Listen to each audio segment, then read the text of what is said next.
আসসালামু আলাইকুম সম্মানিত দর্শক, আপনারা গতকাল যে আপডেট দিছিলাম মনু নদীর 128 সেন্টিমিটার উপরে দিয়ে পানি গেছিল। তো আজকের আপডেট জানাইবার লাগে এই মুহূর্তে আমি অবস্থানরত আছি আমরা মৌলভীবাজার ওয়াকওয়ে পার্ক এবং মনু নদীর পাশে। আজকের আপডেট হইল গিয়া মনু নদীর 123 সেন্টিমিটার নিচ দিয়া বর্তমানে মনু নদীর পানি প্রবাহিত হচ্ছে এবং আপনারা চিন্তা করবেন না যারা প্রবাস থাকি বা বিভিন্ন জায়গা থেকে আমার লগে যোগাযোগ করছেন যে মনু নদীর আপডেট জানাইবার লাগি।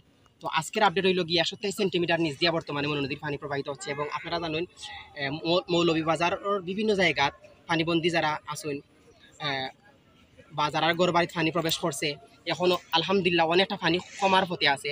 যদি আজকের দিনের মতন যদি আরও 2টা দিন এরকম থাকে তাইলে হয়তো মনু নদীর পানি অনেকটা কমে যাইব এবং যারা ঘর বাড়িতে পানি উঠছে তারার ঘর বাড়ি থেকে পানি নামি যাইব। দোয়া করবা আল্লাহ আমরা মৌলভীবাজারবাসীর হেফাজতে রাখতে। এবং গতকাল যে ঝুঁকিপূর্ণ অবস্থায় আসিল সেন্ট্রাল রোড আমি একটা লাইভের মাধ্যমে আপনারা দেখাইছিলাম। আলহামদুলিল্লাহ আজকে এই সেন্ট্রাল রোড ঝুঁকি মুক্ত আছে বর্তমানে এবং মৌলভীবাজারবাসীও ঝুঁকি মুক্ত আছেন। দোয়া করবা আল্লাহ আমরা হেফাজতে রাখতা।